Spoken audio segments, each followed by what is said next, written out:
Hello,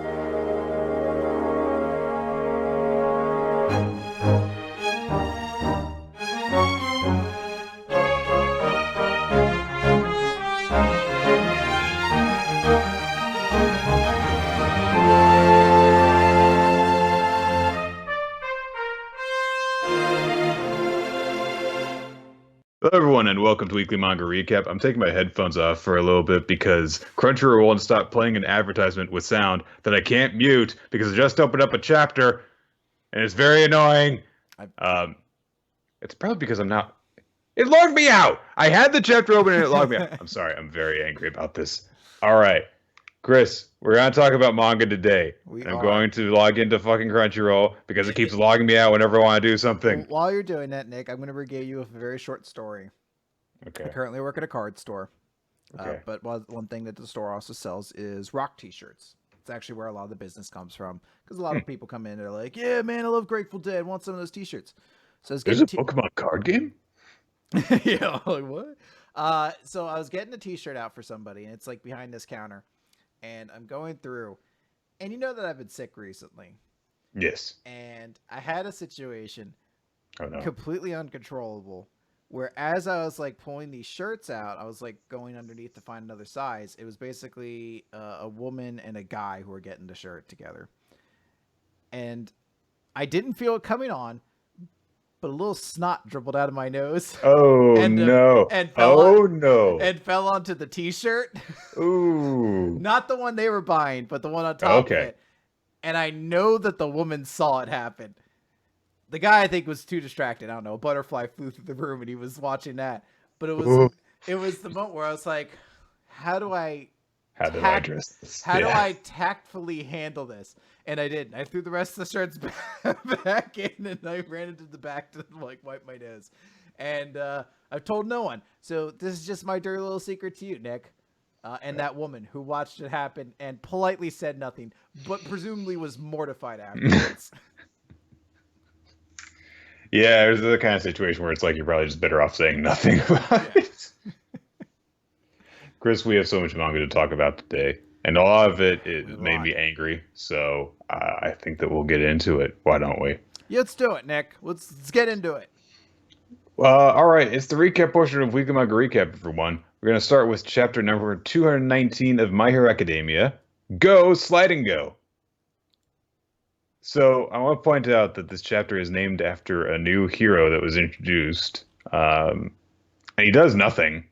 So I don't know why the chapter is named after him. Maybe they really wanted to make a little pun.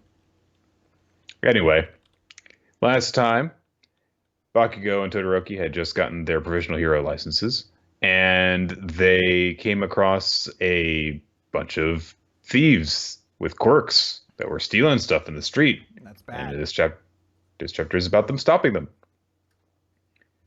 And basically the point of the sequence that unfolds is that Todoroki's got a lot more control of his powers, and Bakugo is a lot better about being mindful of things other than exploding people. He makes sure to get everyone's purses and wallets back. He makes sure to protect a woman who is too busy taking a selfie, basically, to get out of the way of a falling lamppost. Millennials, am I right? Yeah, always taking their selfies. All Might actually gets involved because he rushes in and tries to tackle her out of the way as the lamppost falls, but Bakugo makes sure to use an explosion to knock it to the side. And then Todoroki takes out the main criminal who has carbonation-based powers because he just blasts him with... he calls it a flash freeze heat wave. And that essentially takes out the carbonation and neutralizes it because of the heat. And so due to the two of their efforts, they have won. And Bakugo is very angry, just in general. He it's all played for comic effect. Like, hey, did you make sure that no one was hurt? No, you idiot. Okay, what about that woman? No, you idiot. It's just that kind of thing. The aforementioned Slide and Go shows up.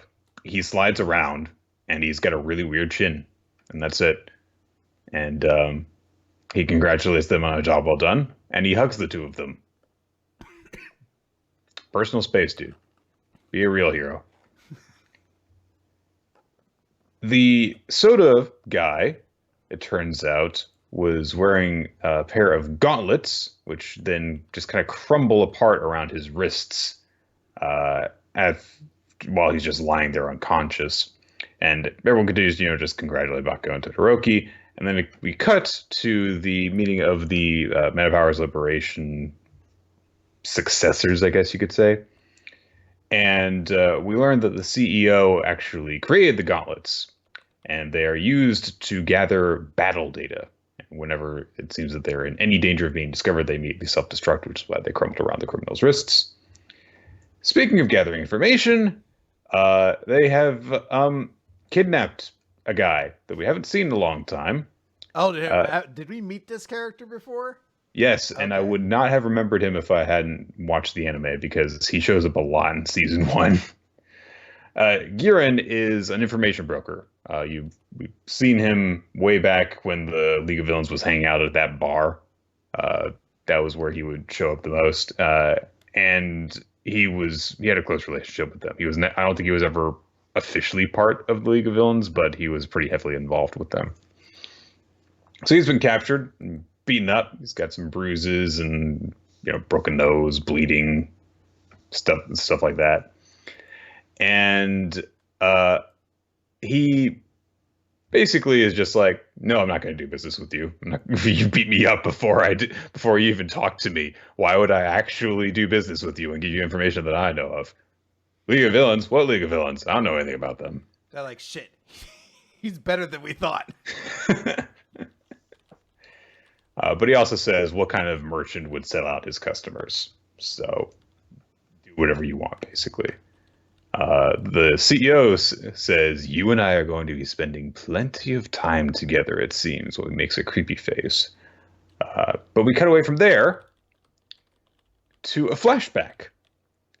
To a month and a half ago, notably before we got the rankings for, Endeavor and Hawks and all of them, to the League of Villains coming across, God, what is his full name? Gigantomachia, that huge ally of All for One, who is not too pleased to see them. Apparently, he's beating a bunch of them up. He's just screaming in anger and distress. Yeah. He is crying too. And he's got Mr. Compress crushed in one of his hands. And basically everyone who's there looks a bit beat up, except maybe for Shigaraki. It's kind of hard to tell. Also, Dabi's not there, notable by his absence. But it seems that their first encounter has not been a very friendly one. So that's where we leave off the end of the chapter. It's a fine chapter.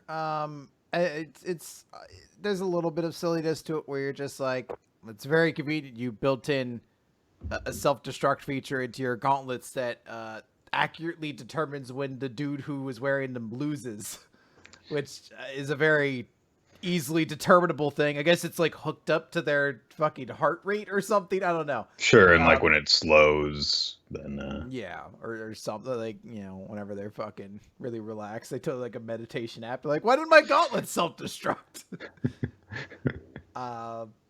But I am able to get behind that stuff, and I do like that this has kind of become the way, like, how One Piece has those like in between arcs, it'll be like, here's all the world building stuff, and right. And I feel like My Hero Academia has kind of found its footing with that, where it's like in between these arcs, it's like, let's kind of flash over to where these other factions are doing things, right. Oftentimes with the villain group. So I'm curious to see where this goes.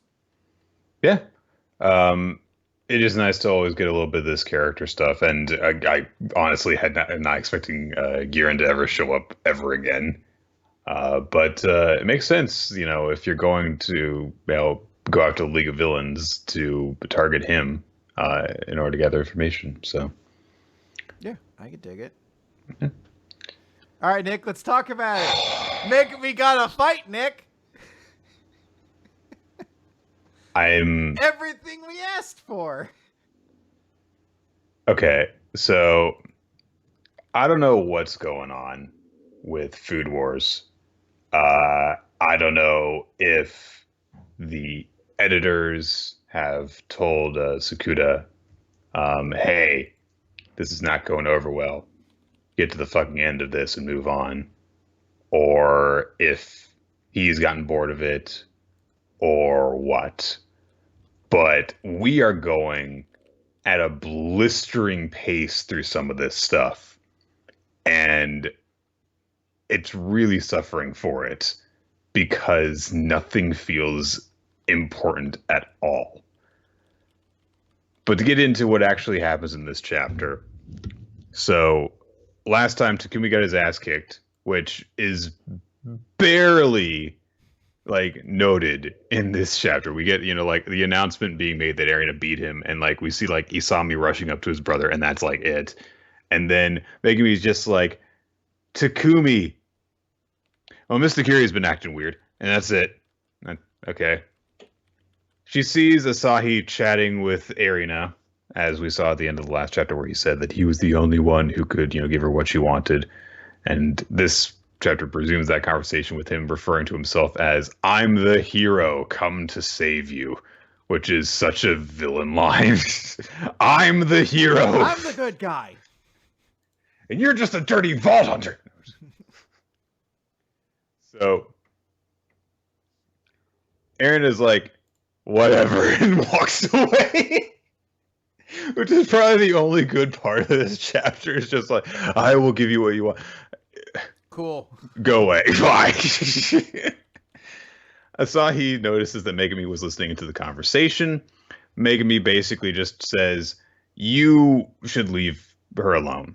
And, hey, I remembered that I'm the next person to face you according to the newest tournament bracket. So let's do a Shokugeki. If I win, stop making advances on her.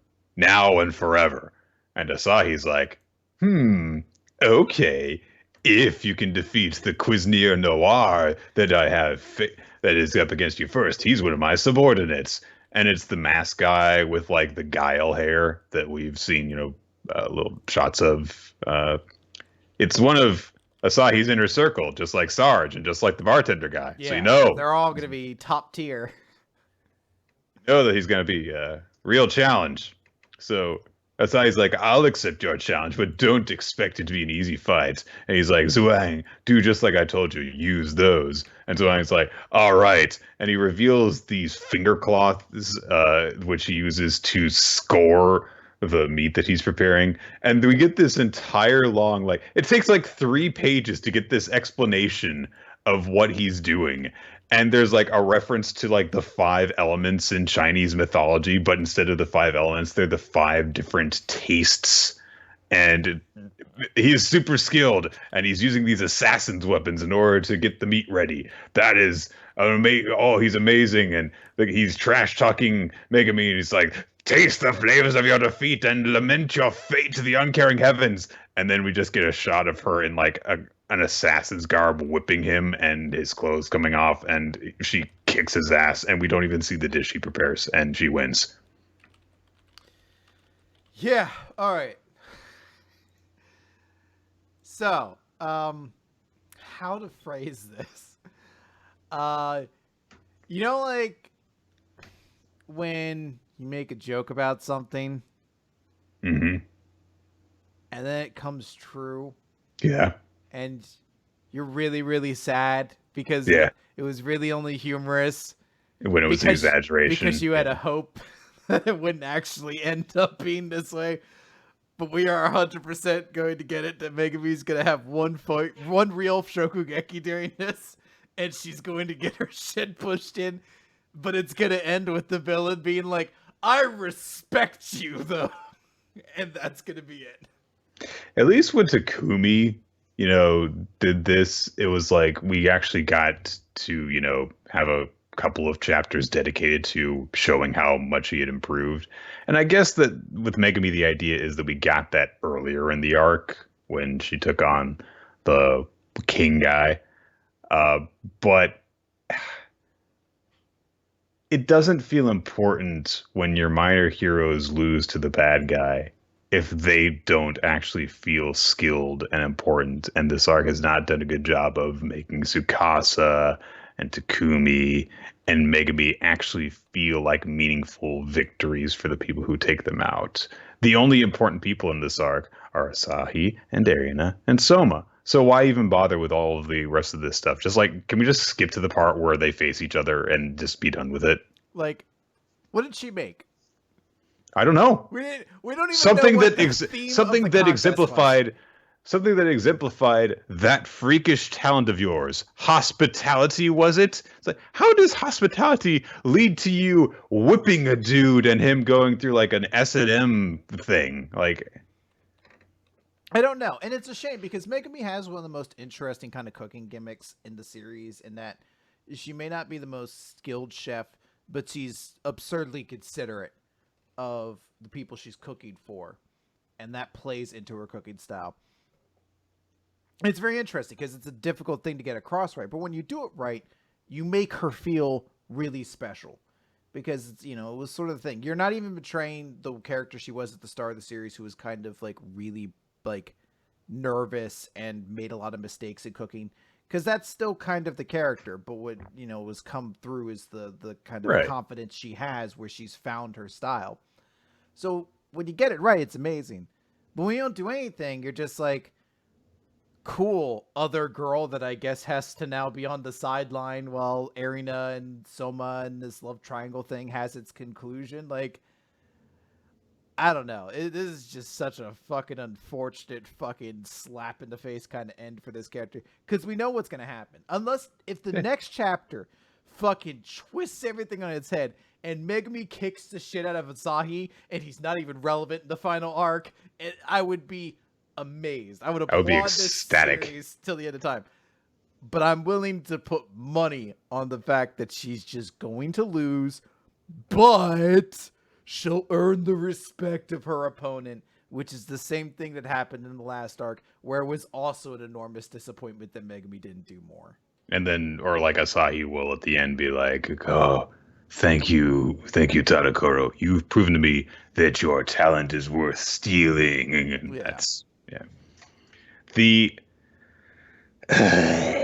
Also, I like how he has a giant suitcase full of knives when we know goddamn well one of the knives he just took was a chainsaw sword. Like, I don't see a giant plastic bag with a chainsaw sword in there. Whose did this belong to again? Your Nazi S&M soldier partner? What? I have one of those? So, we do get this whole speech where Megami tears into Asahi for a bit because she's like, this Ikiri was really scary at first, but the closer we've gotten, the more that I've seen the real her, and you're upsetting her. And honestly, I'm a little bit mad at you right now. And if you keep this up, then I'm going to be really mad, which is actually kind of cute because it's like, Megami is just like so incapable of, being hot blooded and emotional that she's like, I'm going to get really mad at you. And then Asahi's just like, well, I guess it's immediately time for a Shokugeki. And he pulls out his knives and he's basically going to make the point of like, this guy that you just defeated, I'm going to use his tool, and then I'm going to take the Monarch's tool and I'm going to cross their talents over. And then I'm going to show you what I'm really capable of by defeating you with these two guys that weren't even a challenge to you. Which, it's like, all right, pretty nice power play, but who gives a shit? Like, come on. It'd be an intimidating move if we either A, had some time to actually feel like Megami has a goal in this competition besides win, because that's the thing you do in competitions, or if we didn't have the Tsukasa fight and we didn't see how scary, powerful this guy is supposed to be. As it is now, it really just feels like one of those things where like, shit, we still have Megami that's supposedly in this tournament. I guess we have to handle her so we can get to the stuff we want to actually get to. Yeah, like, I mean, if you replace Megami, if you put Megami into that Tsukasa spot, then you could like, you could have this moment where he's like taking these tools out, and you're like, what the fuck is he doing? Like taking these different tools out, and then he says like, what if I use the two of these to defeat you? And it's like, what the hell is he talking about? And then we get the big explanation in the next chapter. At least it would have that going for it. But because we already are intimately familiar with how Asahi's ability works, because it's very straightforward and easy to understand, it's like, okay, so he's going to do that to kick Megumi's ass. All right. Like, it's just a shame that when you look at this series, there's just never going to be that big, cool Megumi won a battle moment. Well, they're only in their second year, Chris. Yeah, we're gonna keep going on in this series until the end. Well, not if they keep this up. All right. All right, let's jump over to Eden Zero, Chapter 34, Survive the Night. I'm not sure what the fuck Homura is looking at and hanging out with. It's some kind of terrifying bear thing. I assume some kind of fortune bear. I don't know. So, last time, Shiki was a super big asshole who was very mean to Hermit and kept trying to force her. He wasn't really mean to her. He was just, harassing her. Yeah, he was very inconsiderate. He was being a dickbag. And Hermit was like, no, I'm not going with you. I despise humans. And that's where we kind of pick things up as Shiki's like, I can't understand it. Why would someone not like me? Aren't I just super lovable? Robots can't hate people. And then he thinks back to when all the robots on Grand Blue started saying that humans were the enemy to basically chase him out. So he's like, I guess there's that. And he starts crying. And everyone's like, stop crying about shit we're not privy to. We don't know what you're thinking about and why you're crying. Well, only Weiss says that because Weiss is a dick. Well, what do you mean, Nick? Because it's a very poignant moment where Weiss stands up and he's like, now see, everybody, I got something I want to say. They're making a big deal of it, like, I have something important to say about our situation. I have great deep insight about this. I didn't realize boobs were so heavy. And Nick, not since The Hot Chick with Rob Schneider has a movie about a man being in the shoes of a woman been so poignant to the culture of today than Wise saying that boobs were very heavy. And Rebecca says, nobody cares. Scene over. Man. In his defense, that Two Top is not providing very good support. So no, it's not. You can see that he's just grabbing it, and the breasts are launching upwards, going boing boing. So there's that. Suddenly, all the bells in town start ringing, and everyone goes inside, and there's a horde of generic monsters charging the town. And there's... How do they chew? I don't know.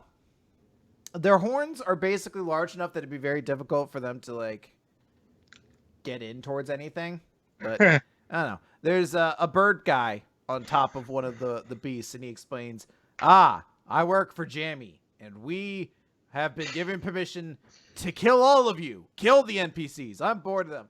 And I like that there's a moment where some of the NPCs are like, hey, this isn't an event in the game. Go away. And, like, I wish it worked. But they were like, shit, we're not in the game. All right, that's all right. Oh, sorry. We're just going to... Yeah. So they explain that they're like, well, we're going to turn Krista, City of Crystals, into the City of Monsters. And... Called Monster. Call it Monster. So yeah, they're going to do it. They're going to kill all the creatures. But Chiki's like, nope, can't let them do that.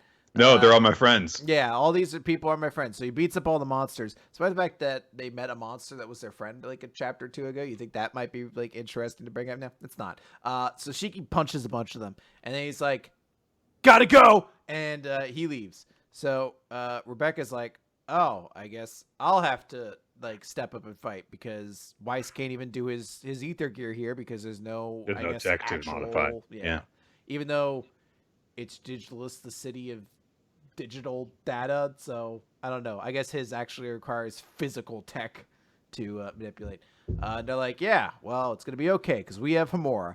And then they're like, shit, Homura's not here.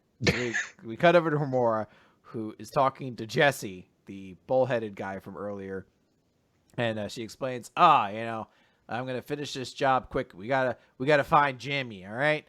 He's in the Western Forest. And Jesse's like, so you're just going to abandon Shiki and his pals? And Amor's like, they're not bad people, but they've served their purpose. And it's like, okay. And then a bunch of bats are about to attack Hermit. And Hermit's like, all right, cool. Well, I guess I'll die then. I'm pretty okay with this as long as humans didn't do it. And then Shiki shows up and saves her. And that's it. That's the chapter. I guess humans aren't so bad after all. And she's like, put me back there. I wanted to die. Yeah, she's like, oh, I did you death. Did you ever think about asking me if I wanted to be saved? No. I mean, stupid human. There's a part of me that worries that we're not going. I'm sure we'll dig into a level of the issue, but that, like, Shiki at no point has to be introspective about his decisions. He just has to be like, I saved you, thus we're friends. No, I still don't like you. Yeah, like there's still clearly more going on to it than that. But whatever, you don't need to. But friends, you don't need to regard your decisions or make efforts for self-improvement or anything like that. You just you saved me. We're friends. You get what you want. Yay, friends! This is how friendship works. Yeah. I forced you to be my friend. So let's get into our newer series. So first, we got Hellwarden Higuma. This chapter is chapter 11, Higuma and Ayaha, which is basically a conversation following up on Ayaha, asking Higuma if he hated doing his Hellwarden work. And we get a actually kind of almost philosophical conversation because Ayaha confronts Higuma over a bunch of stuff, saying like, hey, I've got this Bunracia sigil thing. Your buddy Lord Enma put this mark on me, and he was like, "Yeah, I'm sorry that happened." I was like, "No, I don't mind that it happened. I'm actually kind of happy about it because, like Kabata pointed out, this will let me be more helpful to you, so I can actually, pay you back. But it doesn't really seem to matter to you that I'm doing that. When I got the sigil, you pretended not to notice. You haven't exactly acted like you're excited about it, and I've been trying to figure out why. But now I'm pretty sure I know." It's because you don't like involving people in your work. And when I saw you after you defeated the Kitsune, I thought maybe you don't like your work at all, which makes sense why, then you wouldn't want me involved in your work. And she's like, so I want to, help you out to pay you back for helping me, but I don't know what your work means to you. Therefore, I don't know what I should do in order to help you. And Higuma just says, like, you've got a really strong sense of duty. So he says like, okay, Enma is not my buddy, he's my boss. And you're right, I don't like my job because I don't like having to punish fugitive spirits and I have to pretend like I'm deaf to their cries for mercy. This job is a burden. I know that the things I do have to be done, and no matter how evil my enemy might be, I don't believe I have the right to condemn them no matter how just the cause might be. Which kind of shocks Ayaha because she points out rightfully that he has actually helped a lot of people in doing this, and she helped out her. He helped out her brother and the girl that you just saved, the little girl whose grandmother was being targeted, and anyway, all those fugitive spirits, like, yeah, they've been hurting people. They belong in hell. So why don't you understand that? And Higuma says, you have a strong sense of justice, but I don't. I'm not the person you think I am. I'm always thinking how much easier it would be if I could just smile and let the fugitives go, but I can't do that. I won't be saving anyone if my resolve is weak. I know this. So I've trained to switch off my feelings and become a proper hell warden.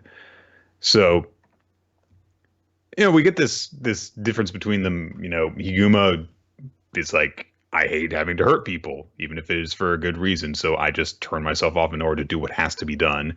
And Ayaho just being like, well, but don't they deserve to be punished? So I like the difference in personalities between them. And it's very much a the duty of like a judge, jury, and executioner having to actually look at things more objectively than just see how they personally feel about the stuff.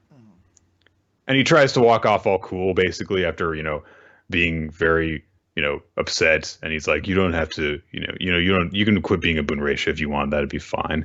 And he starts to walk off, but Ayaha thinks over some stuff again, thinks over how, it just makes sense. Like, if you do something bad, then, something bad has to happen to you. And then she realizes, like, hey, if this ever happens to you, way back at the beginning of the chapter, if something bad ever happens to you again, you can come see me and I'll do something about it. And so she's like, hey, wait a minute. She runs after him and knocks him in the same stab wound that she punched earlier, whacks it with her bag. And it's like, hey, you don't get to, talk to me like that. You don't get to decide what you mean to other people. And look, you helped me out when I was in the worst possible situation. You saved me. So I don't get why you feel this way about yourself. But look, when you're in doubt, you still fight no matter what burdens you carry. And yeah, I think that's cool. So come on. I'm going to keep on being a Bunraisha. That's my decision. So deal with it, basically. And they walk off together. Ayaha's feeling a lot better about the situation, and Higuma being kind of like, I don't know, pouty. It's a little bit weird. And then we get basically this, it's the shot of the smoking demon that we saw the Kitsune talking earlier, but we actually see him in full now. And he's thinking to himself about their situation, including the old man that they were referring to earlier. He is walked up to by a demon whose face has half melted, who says that he tried to stop him, but that man is coming.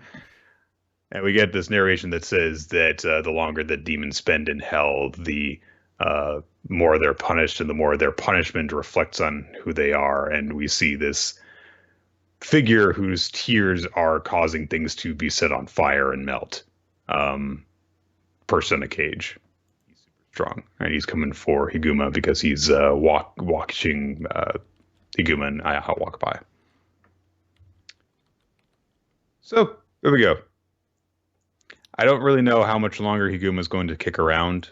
I don't know. I just get a feeling that it's probably going to get canceled pretty early. But if it is, I'm glad that we got, this. It's a kind of insight into what makes these characters different from each other. It's an interesting conversation. I think it's a good move too to give these kinds of chapters where, like when you're a battle series, the driving factor tends to be like, all right, we'll get another fight in, get another fight, get to some dude with new powers or something like that. Where I do appreciate the idea of having a chapter where like the two main characters kind of just stop and talk for a little bit. Yeah. Why do you do this thing that you do? So, I don't really like doing it. Why not? It's pretty cool. It's dope. I like it. Yeah, but I hurt people. So yeah, but they deserve to be hurt. All right. Let's talk about Lation then, Nick. Process 12. Neo and Brother Ta versus Boogie. So last week, I still can't believe this guy's name is Boogie. When I was a kid, I had a goal to design a video game. Really? Yeah, and I had a whole big idea that there was going to be one level was going to be a beach level. It was going to be like an RPG, and the boss was going to be a 70s disco themed water guy, and his name was going to be Boogie. And I was like, that's so clever, because like Boogie Nights plus Boogie Board. It's a I was like 13, but I was very impressed. I made a pun. I was like, holy shit, it's so clever and quirky and cool. I'm going to be known as like the most iconic game maker ever. Anyways, so last time, Boogie did the unspeakably horrible thing of using a self-driving car to win illegal street races. And that's where we're at. And Is that the real crime here? Yeah. And we're at this very tense moment where Boogie has the lead. He's mastered this course. So the situation. Can you imagine like trying to have someone be punished for cheating at an illegal street race? Officer, he cheated. He cheated. What was you doing? That's not important. He cheated. It's irrelevant. I want him to be arrested forever and killed. So the situation still is that if Brother Ta can just get the lead over Boogie, then Neo can use his program to basically recreate the self-driving algorithm, and then he would be in the lead because there's no way he's using the same program that Boogie's using, so it would be no way to surpass it. So Brother Ta has to find a way to race past him, and we see that they're coming up on this very big sort of S curve, and it's a very dramatic spot. Neo shows this to Brother Ta, and Brother Ta says, is he going to drive in that exact lane? Because he sees where the track's going to go. He's like, yep. So he's like, all right, well, if he follows that course strictly, then we have one chance to pass him. And Neo has this moment where he's like, when I get to see you like this, you're kind of like a weird stalker, you're corny, but in these moments when you need to be cool, you kind of pull it off. And it's a little sweet moment there as he's like, all right, let's do this. So they come around this corner, and what does Brother Ta do, Nick? He slows down. I'm like, that's a bad way to win a race. But race expert Christopher Larios weighs in. Mario Kart expert. You need to win. You need to go fast to win a race. He's braking. That's a fatal error in his game plan. I've been around the block quite a few times. I've been across Boo's Boardwalk a couple times, and the only way to win that course is to not fall off the edges and to never stop ever. I mean, watch the bats. That's not inaccurate. See, Race Master Christopher with his top tier advice once more. Did I ever tell you about the time we'll get inside a video game with a bit called Boogie? It was going to be Boogie Board and Boogie Nights combined together. It was incredible. So Brother Ta stops, but that's actually very significant because, Boogie's like, idiot. My programming's too strong. You have to go fast to win. Yeah, he's like, you can't stop to win, stupid. That's not how you win a race. But Brother Ta's like, so here's the thing. I kind of thought about the fact that they said that Boogie arrived here in spring and he's only been here a little bit. He doesn't know what this mountain is like in autumn. And in that, we get a full page spread as Boogie's car slams against the railing and kind of grinds against it. And we see that there are leaves gathered up on the side of the road that Brother Ta Boogie never considered. It was never in his algorithm before, but it's sort of an adverse condition that strikes this road because of the weather. And it's this flaw in the system, and Brother Ta uses that to get right past him, and then immediately Neo activates the automatic driving, which I'm still not entirely sure how this works because I assume that there's like software that needs to exist in the car ahead of time for this to happen. Yeah, you would think that if you're going to have a self-driving car that you've got to have a hard drive in the car that is capable of doing this. Like there has to be components in the car that are fit to use it. But right. He hacked it. It works. He types a bunch on the computer and numbers appear around the car. So it can do anything now. It can go to space if he wants. And Boogie's like, shit, he's using the same fucking program. And he accepts defeat. He's like, he copied my driving. I'm never going to be able to surpass him. And then boom, Brother Ta and Neo pass the finish line. They're the goal. They win. And it's a big happy moment for everybody. Yeah. I do like that we see, the difference between Ta and Neo and Boogie here at the end, where he's just like, there's no way that I could possibly catch him. He just kind of gives up after everything happens when, Neo and Ta were going through every possibility and they found a way to defeat him. But because Boogie just relied entirely on his programming, he failed. He lost. And that seems to be a recurring thing going on in this series is that, yes, Neo is the main character and his super hacky abilities allow him to do all sorts of stuff. But his work with his allies is what actually, gives him the edge. These people who don't rely on technology and have skills that he doesn't.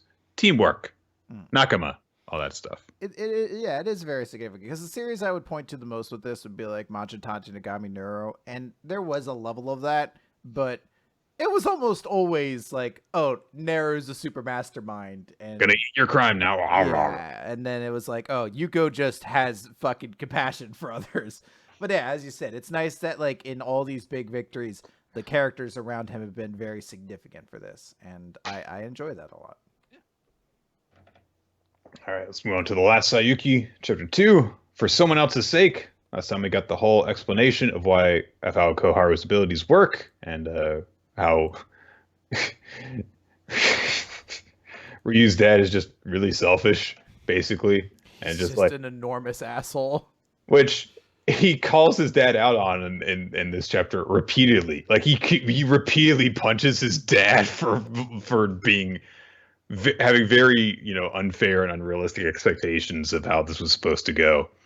And basically, this chapter is a lot of Ryu just growing up really quickly. He gets more of an explanation of how Kaharu's abilities work, why it's so important that they bond and that she loves him. And as Kaharu runs away using her floaty abilities to get away, and we get basically a more in-depth explanation of how her ability brings stuff to life. And that explains that whenever people people fear things that cannot be seen. Fears that do not have physical bodies cluster together to become monster eggs. Luckily for us, humans place a lot of importance on what they can actually see. Things that can't be seen don't exist. We believe they're impossible. And because of that, humans don't realize the monster eggs exist. So the belief that something's impossible, ignorance, has let humans seal this truth, the existence of monster eggs, in a box. We call this box Mole. But Koharu's ability contradicts the impossible. She can open up these Mole boxes.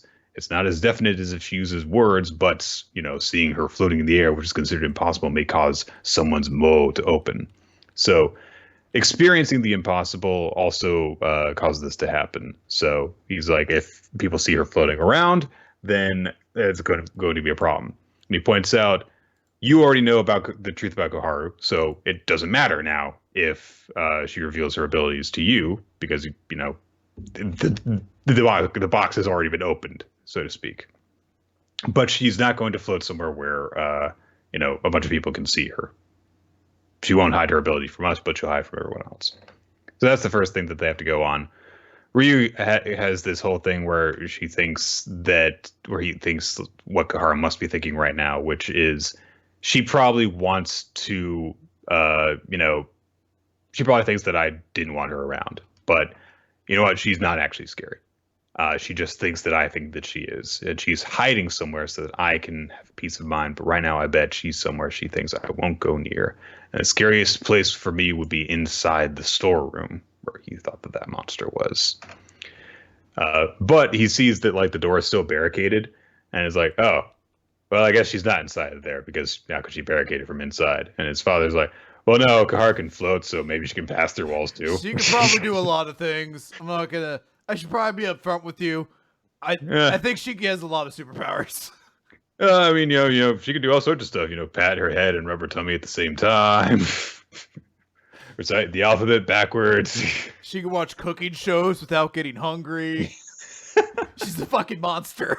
How terrifying is that? So Ryu says, hey, give me your staff. Because that staff, you can use it to beat those monsters. I saw you do it.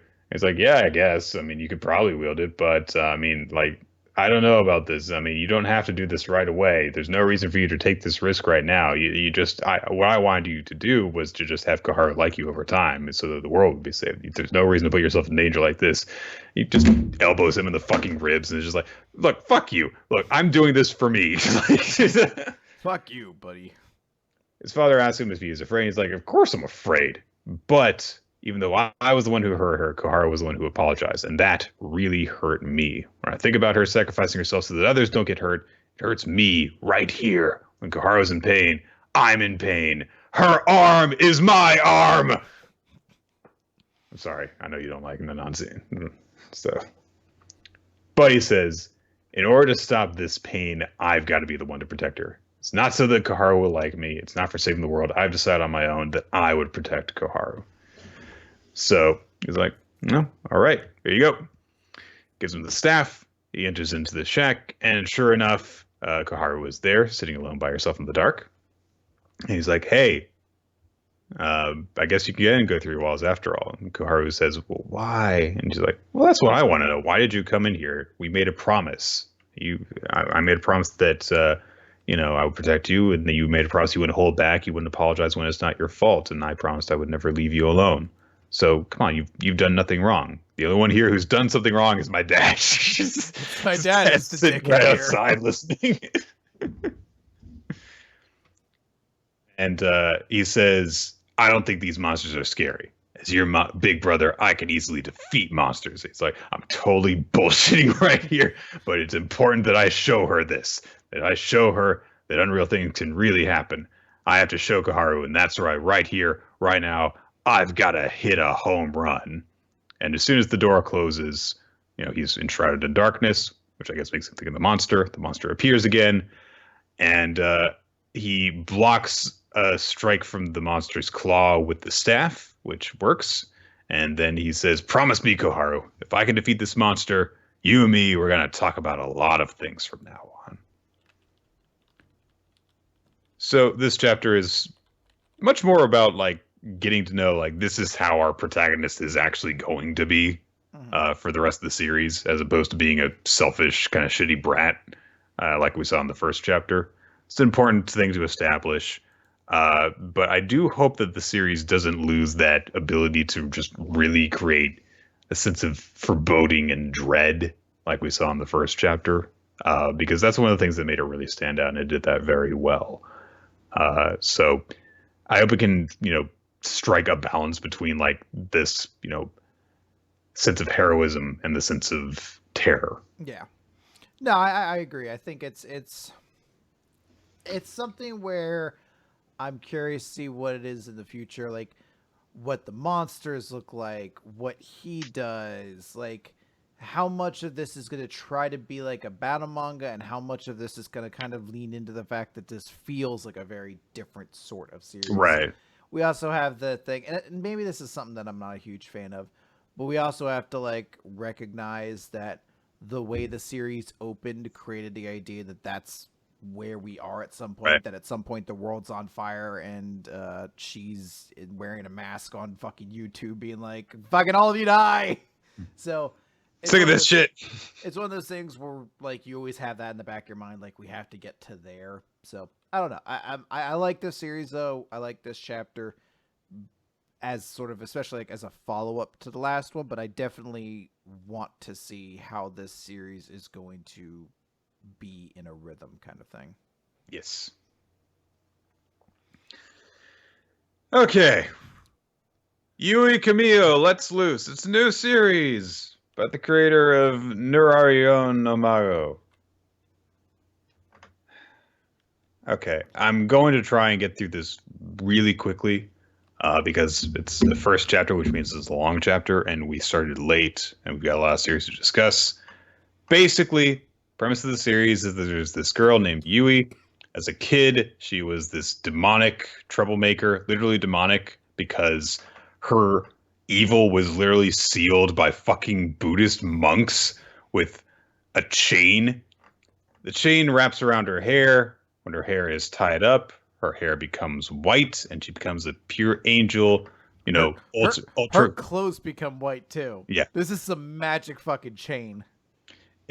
Ultra like considerate, kind to everyone, class president, ideal person. And then when her hair becomes loose, her true nature comes out, and her hair turns black, her uniform becomes black, and she becomes a hideous troublemaker, ultra-violent, beats people up.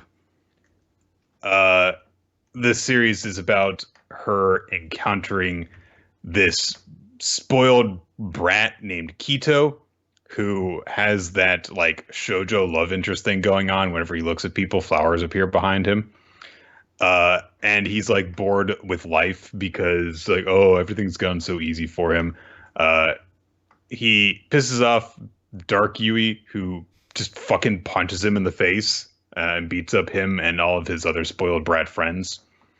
And then Yui's friend manages to restrain her and tie her hair back up with the chain. And it's weird how like this series is for the most part just like romantic comedy kind of school life setup. And yet, yeah, there's this whole thing where it's like, no, there's literally just an evil force inside of her, which is sealed by fucking a magic chain. Evil Okay. force is such a strong way of putting it, though, because like it's supposed to play into this theme of like her duality. It's an angel and a Yes. devil. The only time the devil, quote unquote, comes out and does horrible things is when there's a bunch of shitty people around her doing shitty things. So it's really Yeah. hard to like judge the side of her that's at is like, Yeah. look at this devil monster. She beats up bullies and thieves and people trying to hurt her. Yeah. What a monster! Yeah. Kito wants to get revenge on Dark Yui, but when he first comes across Yui, she's in her, white angelic state, and she's really nice to him, and she figures out that he's actually a softie underneath. He wants to become a veterinarian because he's grown a real liking for animals ever since he incompetently killed 100 goldfish that he had as pets. So they bond over that, and he's like, she's a perfect angel. These bullies show up, and Kito assumes that they're after him because, like, he's like, stolen their girlfriends or something like that. But no, their business is actually with Yui and her friend, and they restrain Yui, and they're going to beat her up. And the lead bully is like, yeah, ever since we were kids, that girl beat me up, and he's after her. And Yui's hair, comes loose after the guy strikes at her with a knife. Dark Yui comes out. Turns out the guy's kind of got like a masochist streak going on. He like wants her to beat him up. It seems. It seems like to be that. She beats up all the bullies and saves her friend who's there. She's covered in blood, and then she looks over at Kito, and he's like, "Oh, this is the angel's true nature." And she's like, "Hey, let's partner up. You use your money to cover up the fact that I beat up all these people so that I don't get in trouble." And then her friend ties her hair up again, turns back into her angelic form, and Kito is like, "Oh my God, what is this? Oh, when I wanted to meet a girl who would be interesting, this isn't what I really meant. I've never met a girl like this, and that is how I met a girl who changes personality when her hair is tied, named Yui Kamio, and found my awesome life in the upper crust, dumped into a sea of chaos." Okay. So there's like two things that kind of like one, I do kind of find Kamio or not Kamio, Kito kind of funny because he's so obnoxiously a rich douchebag. Like every scene of him needs to be him like, "What are you doing? This is so uncouth. I'll pay for this. You can't hurt me. My father will hear about this." if we ever voice act this chapter, that's 100% gonna be his voice. Because like every scene's like, "What are you doing? We're civilized men here. My father will hear about this if you lay a finger on me." But two, there's a lot that sort of is weighed upon this premise of the duality of the two of like the lead character and the two sides where they come out, and it's so amusing to me that like the gimmick to switch them is a fucking hair tie being put on. Like, I don't know, like I understand Buddhist monks were involved and it's like not a hair tie, it's a chain, but that it's like, "I'm the unravageable kill monster. You'll never stop. Don't put my hair up in a bun. My power." And like that's like the cool theme we go with going forward. I'm like, all right. You mentioned like that like sexy librarian stereotype. The girl's got her hair tied up all the time, but then when you let it down, she's totally beautiful. But instead, he was like, "Wait, you look so much more beautiful with your hair down." Oh, you trying to flirt with me? She just beats you up. I do not give a shit about this series. Like it's something that just happens in Shonen Jump occasionally. You get the exact same series coming out every couple of years. The romantic comedy series where the male lead discovers that the main female love interest that the series is built around has a dual personality. It happened in Hungry Marie. It happened in I Shoujo. It happened in Hime Doll. Every couple of years, one of these series comes out. They very, very, very rarely strike a chord with me. And this one did nothing to get my interest up. Maybe it will get better. I could see potentially, this premise leading to interesting things, but because of the way the focus is in this first chapter, I know it's I basically know where it's going. Unless it takes a very sharp right turn, I do not see myself following the series beyond 3 chapters. So no, I think this is a series that has a very limited shelf life to it. All right, prove me wrong. Yeah. Let's move on to We Never Learned. Question 102: The Ice Flower dances with X at Twilight, Part 3. So we open with Kirisu's ass as she's in the shower, and we see that she's very distraught over everything that's happened. She hasn't been to school in 2 days. She's skipped. She's not sick. She's just doing it. She's basically doing that thing in, the low point of, action movies where it's like, bow my head in the shower while leaning against the wall. But it's also, like, you can't have just like an introspection scene because that would be boring. So they've got to have a naked introspection scene. It's got to be butt first towards the camera. Yes. But anyway, she's like, oh God, someone's knocking at the door. It must be fucking Miharu. So she goes to answer it in just a towel. And of course, it's Yuiga.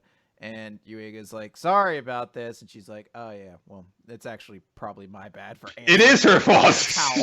Towel. So she's like, what brings you here? And Yuiga's like, take off your clothes right now. Sorry. What I meant to say is I need you to wear a particular costume. I'm like, there's a lot of conceits I've been willing to put up with as like the circumstances for misunderstanding, so we get the sexual kind of attitude, but there's like an innocent reason behind it. But this is so far and away the most wild and stretching of all of them, where it's like no one would talk this way if they were like, I need you to wear a costume. How do I express this quickly? Take off your clothes, ... and then put these on over here, like over in this room.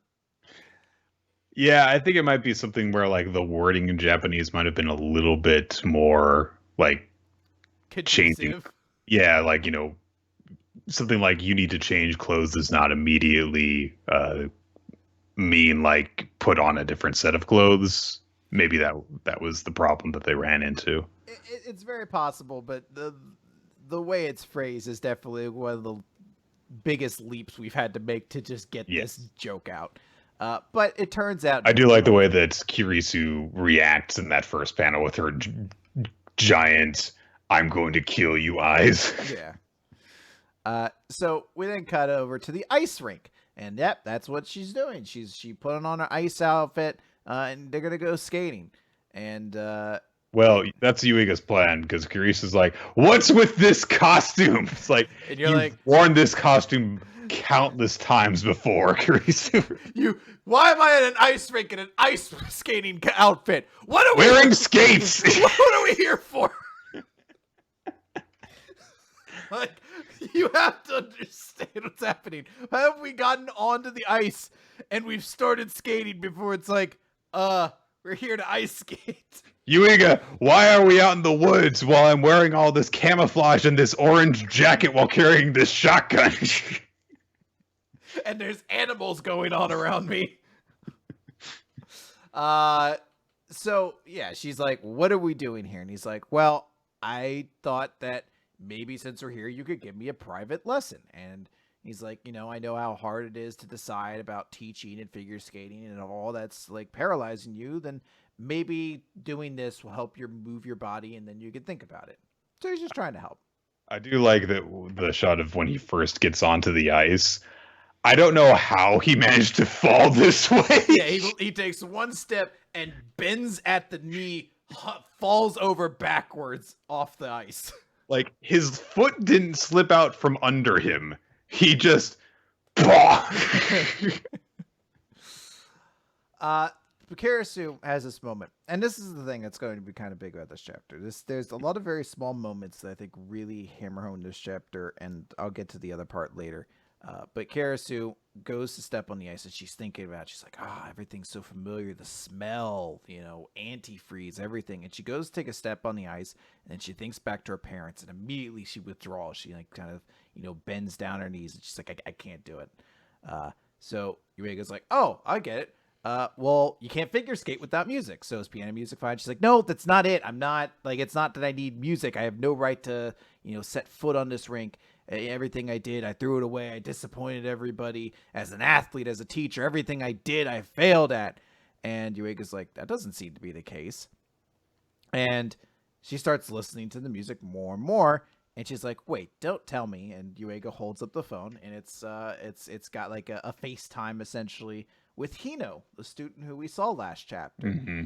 And she's like, yeah, I didn't get into music school, but I play in an indie band, and I love my life. So I have to say it's all thanks to you, because you encouraged me, and I got to where I am. So no, you didn't do anything half-baked, and I'm only here because of you. So I'm very proud of you. And she even then has this moment where she's like, oh, and yeah, it's all thanks to this Yuega guy for finding me. You are very loved, Sensei. And he's like, shut the fuck up! So Kirisu rushes onto the ice, and she kind of grabs onto Yuega, and she's like, Bulldog! She's like, boom! X-Factor, bitch! Curb stop! And you're like, don't you ever step on the ice with me, dude! I'll fucking tear you apart! You step into my territory, you come into the pool, you're gonna get the horns! But no, instead she blushes, and she's like, didn't you say you wanted a private lesson? And we get this full page of her kind of dancing gracefully, and there's a lot of very majestic, kind of use of lighting to really paint a very beautiful picture. And she asks, like, what did you really want me to do here? Like, what are you really kind of going for? And he's like, well, I don't really want you to stop teaching, but I don't really care which one you choose. I just want you to be happy. And we then cut back into, so there's a little joke at the end about they're dating again from the other girl time. Well, Hino is apparently playing a wedding march on the piano now. So we cut back to school, and everyone's like, oh yeah, it's good. Turns out, just like all internet memes, you're not as popular anymore. So now you can go around the world without being harassed every 5 feet. So she's very happy and everything like that. And she's like, hey, I just want you to know that kind of, I've decided what I want to do. And she goes up onto the roof. She calls her sister and is like, hey, thanks for all the arrangements you make, but sorry, I'm not going to do it. Miharu's like, that's okay. You sound happier, and that's what I want more than anything. And, Kirisu hangs up the phone, and then she stares at it for a moment, and then she picks up the phone again. And we don't see the other conversation, and this is usually the panel of the chapter that's reserved for a joke, but instead it's a shot of the sky as we just hear Kirisu's conversation of her calling her mom and saying, hey, I know it's been a while since we talked. I want to come home soon. And saying, oh, come on, there's no need to cry. And it's a very sweet moment to end the chapter on, that Kirisu's going to reconnect with her family after all this. Yeah. And I want to just talk really quickly on this, because there's a duality to this chapter, where on one hand, we get a lot of very sweet, tender moments that are extremely effectively well done. The moment of revealing that Hino is on the other line, and that she's found happiness not being the greatest success in the world, but finding happiness in the the hobby and the passion that she's found. Kirisu being told, by Yuega, he's like, I don't really care which one you pick. I want you to be happy. There's no selfishness in him or anything like that. And then Kirisu ended the chapter talking to her mother and reconnecting with their parents. Great thing. But there's a little tiny hint that Kirisu actually knows that teacher from Kirisu's past is Yuiga's father, and she's aware of it. The other side, though, is there is a tremendous amount of fan service in this. Oh yeah, and when she's in that ice skating outfit, there's a lot of shots of her butt. I want to specifically note this, because there may be some people who don't understand this. This chapter is a really good example of how to understand it. So on page 17, if you're reading this chapter, there's the scene where she asks, like, why did you really bring me here today? And if you've ever heard someone say, like, the framing or the way this is kind of exposed is different from the meaning, this is a really good, like, way to see what people mean, because this is supposed to be a very significant moment of Kirisu kind of talking to Yuega about this after having this extremely like splendid and beautiful shot of her skating and feeling this freedom and this kind of big swell of emotions from finding out that she didn't fail her student. She put all of this in, and one of the shots is from the camera being positioned basically right behind Kirisu's ass. And there's no the word bubbles are coming out of her butt, basically. Yeah, there's no reason to do that at all, unless it's like, well, I don't know, she's in an ice skating outfit. Those are kind of hot. So if you ever want to kind of understand you drew this scene. You could place the shot wherever. Right. There's a reason he placed it behind the ass, and it's that's not like it's not that there was a shortage of footage or anything that you had to work around. Like, you could draw it however you wanted. So these things do detract from chapters like this, because it takes away from the intimacy of it when you're suddenly like, oh, right, sometimes these chapters are drawn in a way so that people can jerk off to them. And that takes away from a very beautiful moment like this. There's a lot of really good shots in the sequence of them skating together, and this is definitely something that's hammering home the idea that Kurisu could definitely be a potential, person that Yuiga ends up with in the end. Him as he realizes what Miharu basically was talking about, how beautiful Kurisu is on the ice, and there's some, I do like how much it hammers home how incredibly effortlessly graceful she is, and you can definitely see the point as Yuiga's narrating, like how absurdly beautiful she actually is when she's in this situation. The shots of her, like when she first grabs Yuiga, the fact that we get a shot of his head like right against her breast, that is not as bad to me as the example that you point out, because it's kind of in that moment where he's like so shocked by the fact that she's done it, and he's realizing how intimate and close they are right now. But then they have this big conversation about like, what should I do with my future? And then the shot's behind her butt, and that definitely does suck you out of the situation. That the rest of it does build up very well. It's something that's like, overall, I think this is a really good chapter, but it could have been better without those distractions. And there are other shots of like her butt speaking during this, and it's just like, well, yeah, I'm just gonna draw her legs all the way up to her ass crack a whole bunch, and it's unfortunate. It's a shame, because I'm not even saying you shouldn't have fan service. I get that this is a romantic comedy series, but there are times when it works, and then times when using it actively detracts from the fact that you're not solely a series where every chapter's express goal is like, let's see how erotic I can make it. Like, right. I always forget the mangaka's name. Tsutsui.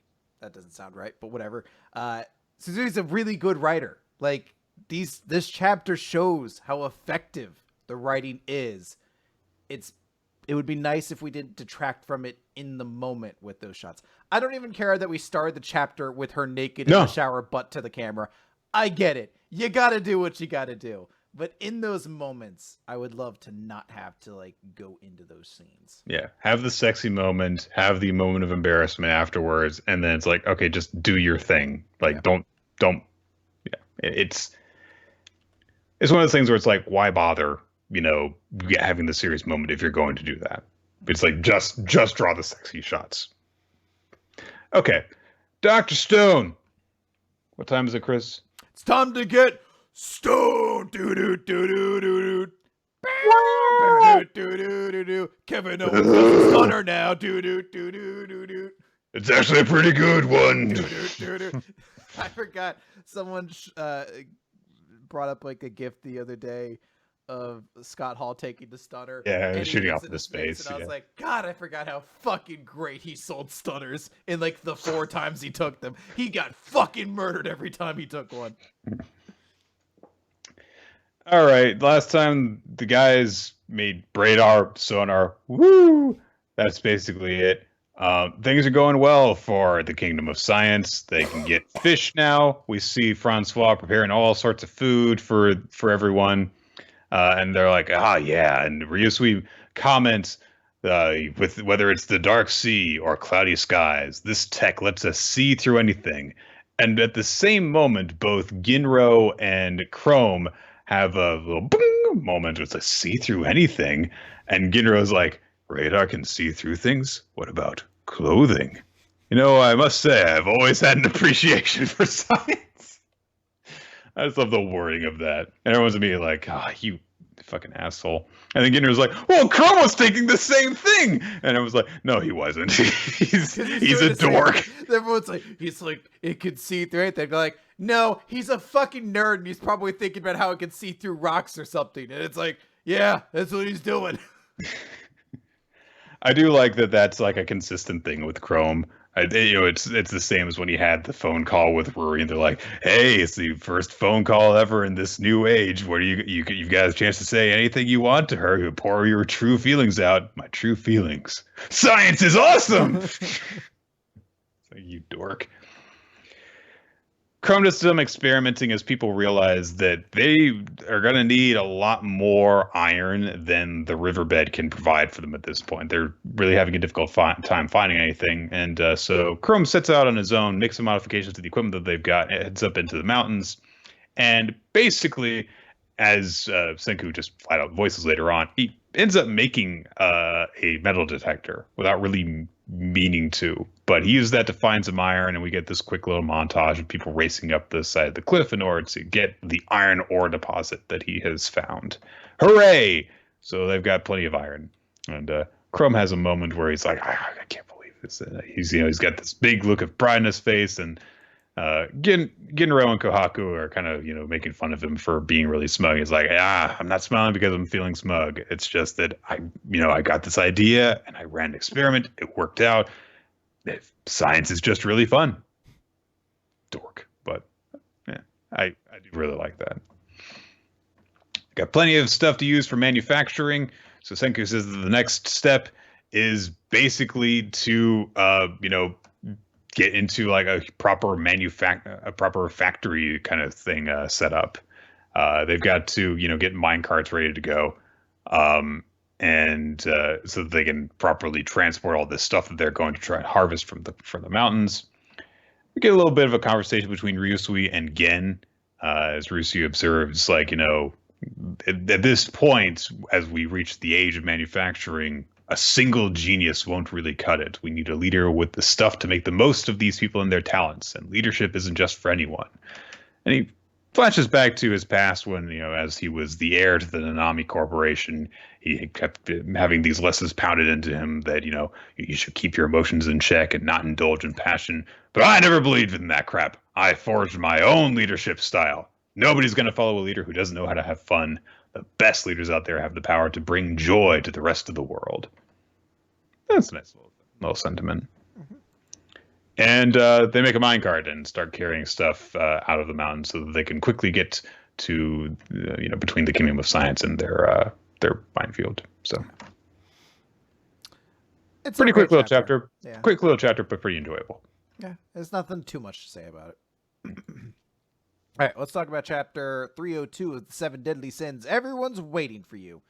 And I want to note that if you aren't reading this chapter in a digital format, I don't know how you read it otherwise, but this is like one of the best chapters to read digitally, because last time Bond is fighting against the physical form Melodius that's been taken over by the Demon Lord, but we saw that the actual consciousness inside Melodius is fighting back against the Demon Lord.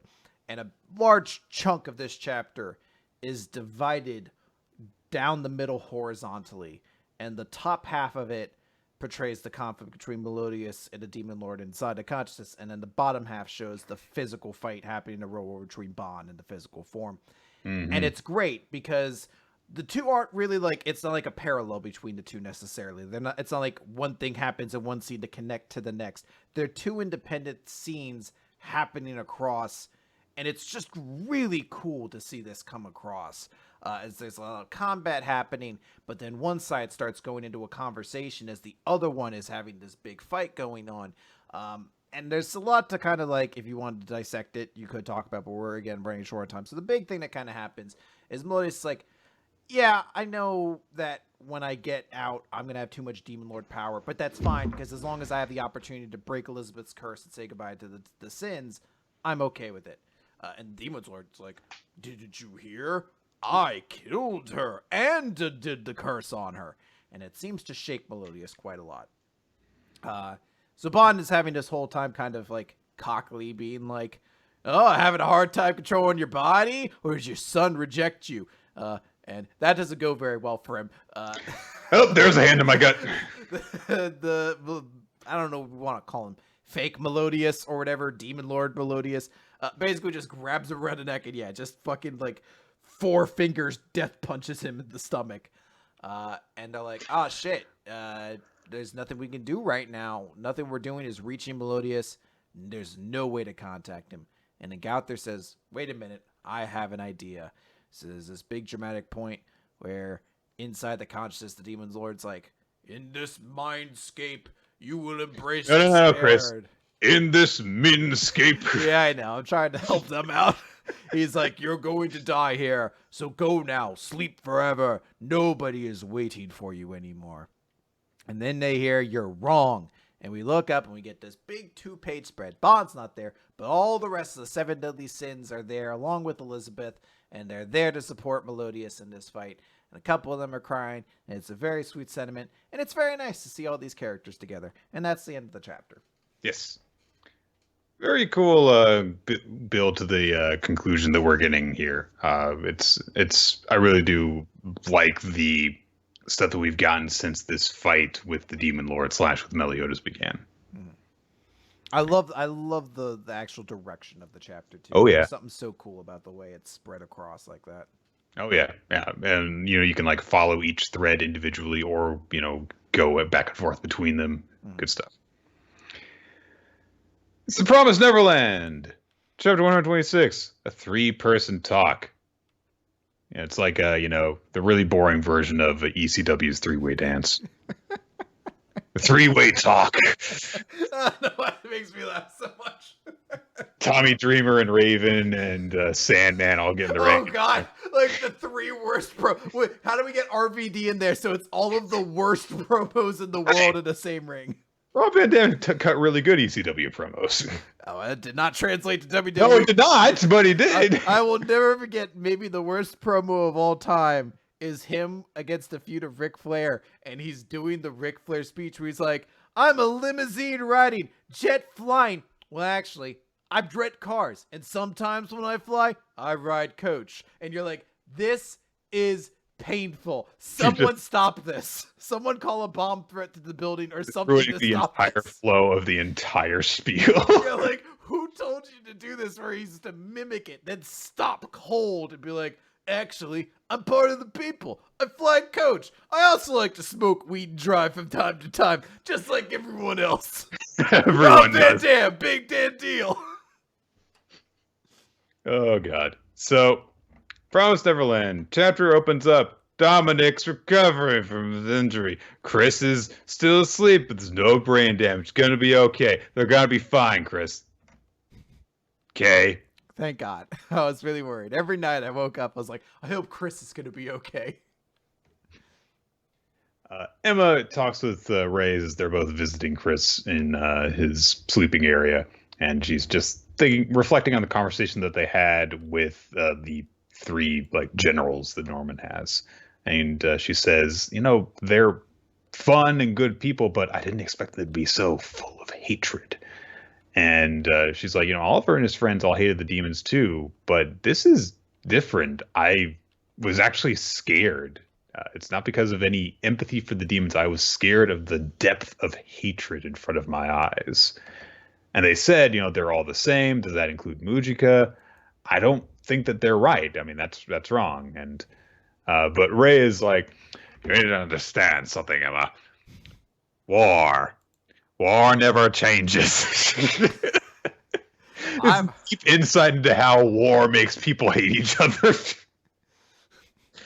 Good old Ray, always so topical. That is what war is. Fair. Okay. Sometimes people die. It's a thing. And you know what happens when people die? It means that they're dead. I didn't realize that. He's like seen her down, like, Emma, I don't know how to tell you this, but sometimes when people die, they're dead. It's a hard lesson to learn at an age so young. I learned it very young because of my baby memories. But you're still... I'll never forget the first words that my mother sang to me. People die when they're dead. And now it's a really interesting nursery rhyme. And now my sweet baby bird, Emma, it's time for you to learn this lesson. She's like, don't you fucking call me a baby bird ever again. And he's like, oh, sweet baby bird, Emma, so afraid of the world. You know what else I've learned?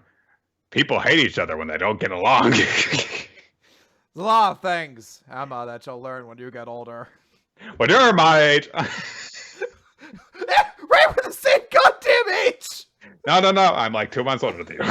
As you recall, physically we're the same age, Emma, but consciously you don't have the baby memories that I do. That have kept me a couple years older. Right there. Yeah, you don't remember your things until you're like 5 years old or something like that. But I remember everything. When did you start remembering things? When you were like, I don't know, 20? We're like 13. Oh, are you like a goldfish? Do you not remember anything? How many fingers was I holding up just now? Anyway, guys, Ward's back. I presume. Norman returns from his trip. Ray and Emma hear this, so they run off to meet with him. Norman discusses things a little bit with Vincent and says we're moving on to the next step. But of course, Emma and Ray show up to talk with him.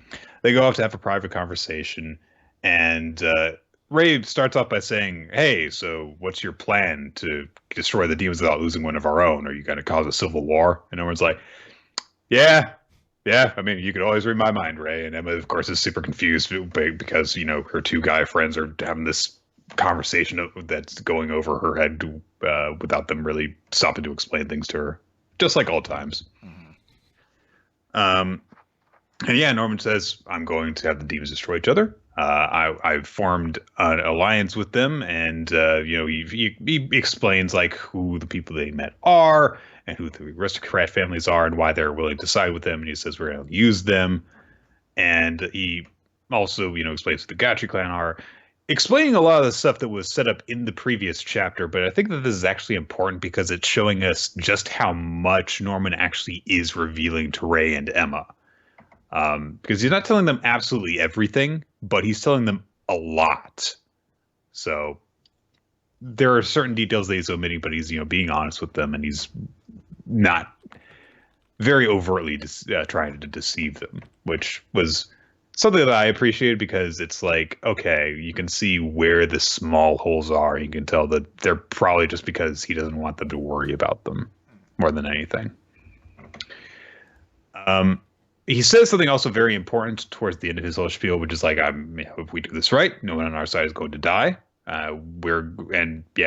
This is the most ideal way of doing things. And he says, if it's about deception, I won't lose. This isn't about conceit or pride. It's about being prepared. We'll win without spilling blood for sure. And I'm just thinking like, you are so going to be wrong to myself. As he goes through his like, I'm just waiting for the shoe to drop and for it to be like, oh, looks like Norman was wrong about how this whole thing was going to play out. And Emma thinks over the whole situation and what Norman's plan is. And he's like, okay, yeah, so, when they can't eat humans, they won't be able to maintain intelligence in human form. That's Norman's strategy. But, hey, Norman, and she says this out loud, did you know that there are demons that aren't like that? There are demons that won't degenerate even if they don't eat humans, and they probably won't be affected by the new things they eat either. And Ray backs her up on this and is like, yeah, I mean, if there are a bunch of demons who are like that, your strategy is not going to work, and that's why we want to ask you about that. And they start to say something else, but then Emma looks at the way that Norman is posing like a fucking supervillain. Like the lights go out behind him and he's just one eye evilly illuminated. It's okay, he's still good. It's just a little bit of genocide. He's still good. But Norman says, how do you guys know about that? Where did you hear about this? Did you see her? You met her? You actually met her? I can't believe it. The clan of the evil-blooded girl is still alive? And we get this shot of Mujika in like this giant bird cage surrounded by these corpses. So it seems that Norman's going to be revealing something very important about Mujika that Emma and Ray were not privy to.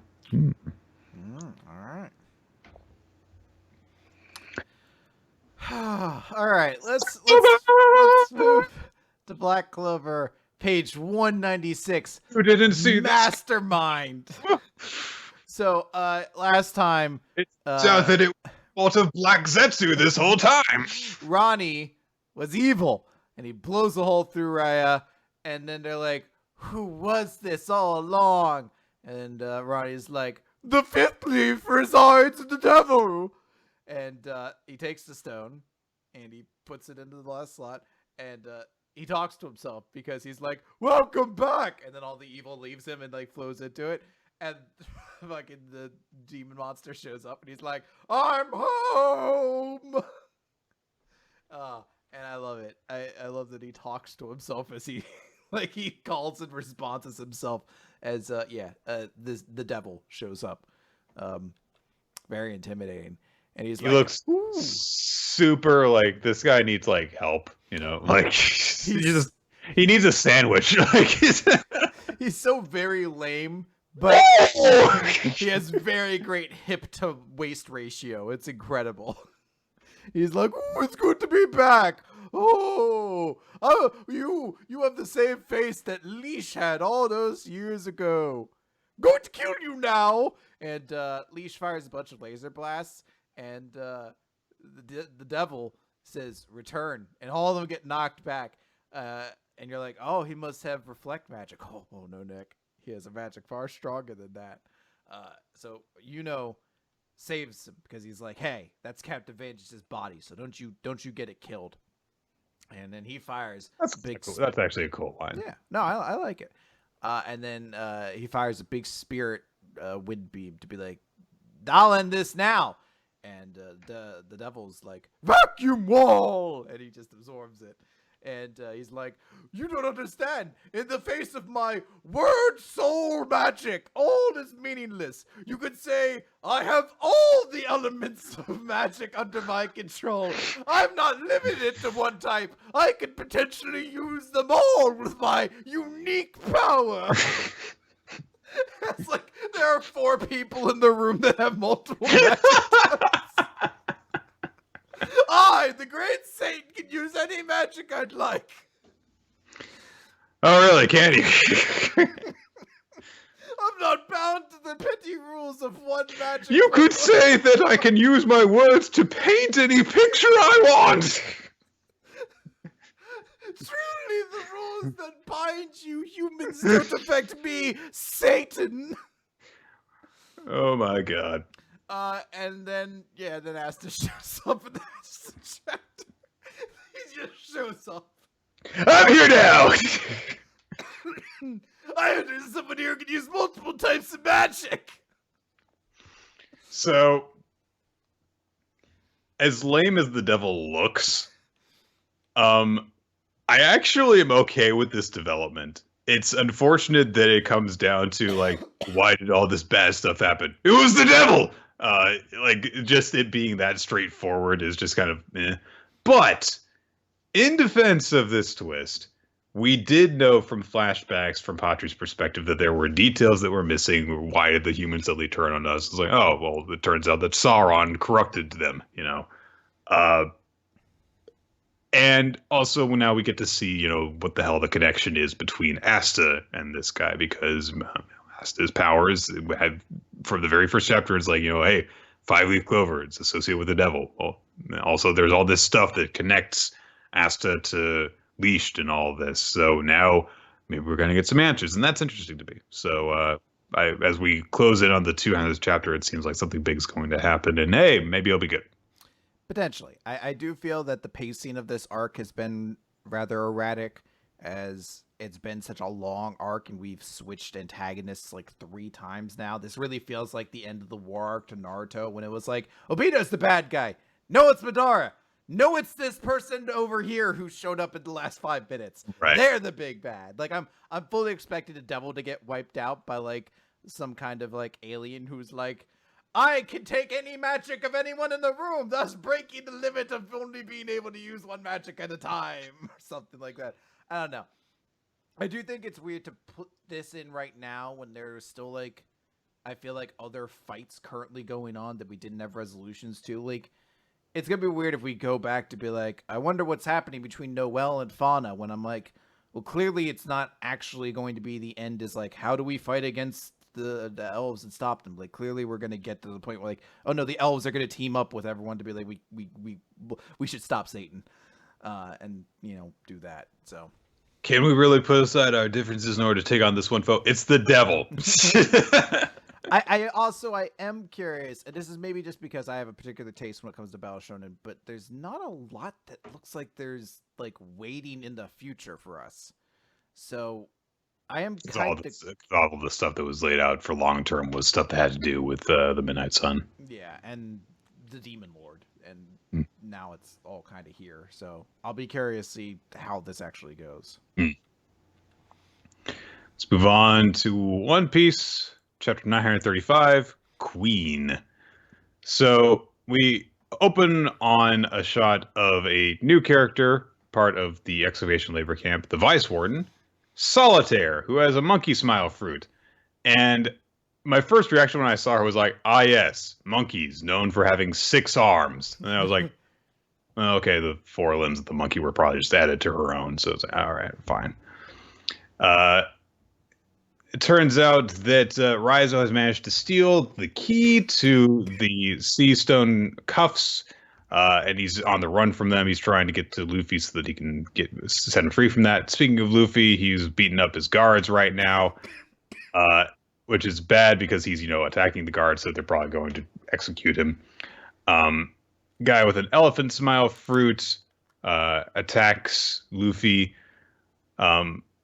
Hyo points out that he's kind of in trouble, and Luffy's like, "Hey, no, I'm this is training for me. I'm wearing these cuffs, so when these come off, I'm going to be even stronger because he can't use haki, he can't use his devil powers, he can't use anything." But the elephant guy shot a fucking cannon out of his elephant trunk, so that didn't work out so well for Luffy. We cut over to Queen, who of course had arrived in the prison in the last chapter. He is fawning over a picture of Komurasaki, and we get something kind of amazing, which is just apparently this. Okay, if this guy is not Frankie's opponent for this arc, then what the fuck are we even doing? Like, he says he's like, all right, it's showtime. And people are like, should we tell him that Komurasaki's dead? No. So he heads out and is like, if I get any thinner, I'll steal all your hearts. So I choose the way I am. I stay funky. He's doing a coordinated dance with his... I may look round, but it's all muscle, baby. So I sing the way I dance. That's funky. Plagalicious. This is like the ultimate form of Brodus Clay, the Funkasaurus. I like to think that following Queen everywhere is someone playing one of those super funky bass guitars. It's just the Toe Jam and Earl soundtrack following this guy everywhere. And everyone's like, yeah, Queen! Queen the Plague introduced as having a 1.32 billion bounty. Woo. He sits down in a throne after his performance and is like, all right, Babanuki, what are the top 3 things that you're worried about right now? Number 3! And, well, Eustace Kid's escaped. Ah! What's number 2? Someone stole the key to the sea prison stone cuffs. Ah! What's number 1? Straw Hat Luffy's escaping right now. What? There's some funny fucking shit in this chapter. It's an amazingly great joke. That's terrible! What's the next one? The last one's like, oh, he's escaping right now as he turns, and you can see Luffy's climbing a giant wall. It's like, get him! He's like looks over his shoulder. Well, he's over there. I was attacking him, but then you showed up and I had to report to you. Top 3 things, and he counts up basically to like the big no. And number 1, Start Luffy still escaping. He hasn't escaped yet, but he is escaping. Cut over to Abisu Town from there. The guy that was following Zoro around, Frankie, Law, and Usopp have come across him, and he says that Zoro has left. He said something about a sword being stolen. No idea who he's chasing or where he's going, but he's probably not making it back here though. They also say, "Where the hell's Sanji?" And they're like, "I haven't seen him in a while." Wait, you don't think he? And we cut to a bathhouse. Of course, we cut to a bathhouse, but we don't see Sanji. It's not that we don't see Sanji because he's invisible. We just have no idea whether or not he's there. So, So the only chapter this week that tries to give a run for We Never Learn's money on fan service honestly might outdo it just in terms of sheer quantity, because we get 4 chapters dedicated to this bathhouse scene with Nami and Robin and Shinobu. There is another joke about how Shinobu is ugly. I do like the way that it's specifically phrased, though, because she's like, yeah, I know that we're in this mixed bathhouse, but yeah, it's okay. You know, these strapping young men just can't tear their eyes off me." And there's a guy who just goes, "Lady, can you get out of the way?" They head out of the bath in order to, move on to the next stage of the bathhouse, I guess. While they're talking about the great Yakuza boss, Hyogoro the Flower, who ruled the underworld. And Shinobu says, I mean, we're probably never going to reach our 5,000 samurai in a week. We're going to be lucky to get a tenth of that. But if Hyogoro were around, then we would have succeeded already. He was the face of Wano's underworld, completely controlled the seedy underbelly of the Flower capital. He had clout with the Yakuza bosses of the other 5 regions and was kind to the people. A true knight of the old chivalrous ways, blessed with strength and charisma. When Warden was young, he admired Boss Hyogoro's character. So, they're like, well, we should look for him. Like, well, we don't know where he is. Also, he's probably dead. So, these things happen. Also, the octopus has showed up, along with several other octopi. They are the bath boys. They scrub people. I don't know if this actually helps or hurts the case for Octopus for Straw Hat if there's just a bunch of them. So. Maybe soon, though. Maybe we'll find out his was very special amongst the octopuses. Yeah. He wanted to escape from the bathhouse and lead alone. He only has 7 arms, maybe. Oh. And like a cool scar. So we cut back to the prison. Luffy has been recaptured and is now sitting before Queen. And Hyo is there as well. And he says, look at you. You know, you shriveled up from malnutrition, fated to die a miserable, forgotten death. And Hyogoro says, do whatever you want with me, but spare this young man. I beg of you, do it for me. And Queen says, I've made up my mind. I know just the thing to make this exciting. And Raizo is, watching from the shadows. He's got the key, but he's like, well, how do I get it to him? But here's a voice from behind him. It's the guy in the cage in the darkness, the dangerous prisoner. And they say, like, I can't believe it. You look just the same as you once did. And Raizo's like, who is that? He says, it's me, Kawamatsu. Is Lord Momonosuke alive and well? And that's where we end the chapter. I like it. It's a solid chapter. And I also just really like Queen. Queen's such a fun, cool character to get like some more like little detail of. Yeah. I did really like the scene with Queen. It was very amusing.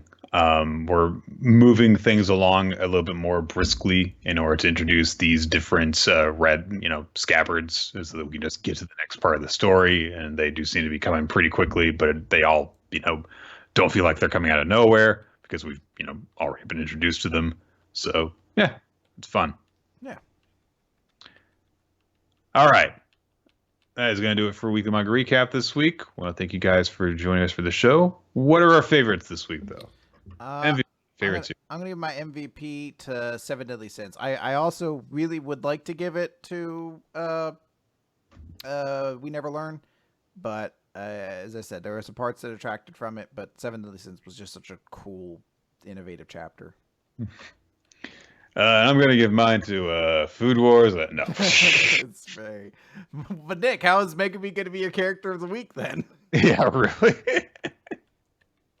I'm going to give mine to Lation. I thought that it was a really good conclusion to this thing, and I like the way that it came together, and also the way that it carries on the kind of point of Neo's relationship with his allies. So, yeah. And for my MVP, I'm going to give it to Queen. Again, I really wanted to give it to Kirisu, but Queen is like just such a fucking fun, cool character that I felt like it was very appropriate to get this little scene.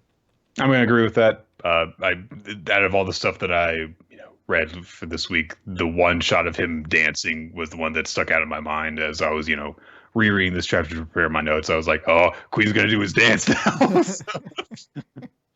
So I think for that reason alone, I got to give it to him. So. And the audience said Last Saiyuki was their favorite chapter this week.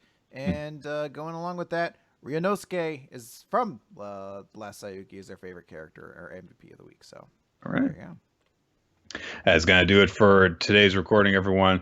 I want to thank you guys who joined us on the live show. We record the show around 7:30 to 8 Eastern time on twitch.tv/RoloT and smashcast.tv/RoloT. If you want to check out our past episodes, you can do that in a number of different places. There is weeklymanga.poppy.com. There's our YouTube channel. There's iTunes. If you check us out wherever you do, if you could leave us a comment, leave a rating, subscribe, all that good stuff so that it can help out the algorithm and help us to dethrone the woodworkers and stand at the top of the hobby section. If you want to stay updated on when we're releasing stuff, like bonus episodes, when we're recording the show, you can follow us on Twitter. @WMR Podcast is the official podcast account, and your hosts are @RoloT and @NickFTime. If you would like to send us a question for us to answer in a future episode of the show, or if you just want to send us general feedback, you can do that stuff via email. weeklymangarecap@yahoo.com is the address to send that stuff to. And if you want to suggest a future manga for us to read, you can check out our Discord channel. There's all sorts of stuff, different chat rooms going on there. You can bond with community, the WMR community. And Ninja X3i maintains this giant spreadsheet that shows all the stuff that we've covered, the stuff that has currently been requested, the stuff that we're currently covering. And if you lend your input to that, it helps us to determine what series we can do next. Special thanks go out to our Patreon supporters. Your support allows us to create all sorts of fun bonus content for you guys to enjoy. We are going to be doing a Magic the Gathering lore discussion this month for our bonus show. And with a special guest. With a special guest. Because, I mean, I certainly can't contribute to the conversation. The most I know about Magic the Gathering lore was like in 2003. There was a thing called the Mirari. Like, I don't know anything beyond that. Okay. Like... Anything after that point, I'm just like, well, there was the last story before that had to do with this like ship, I guess. That's all I know.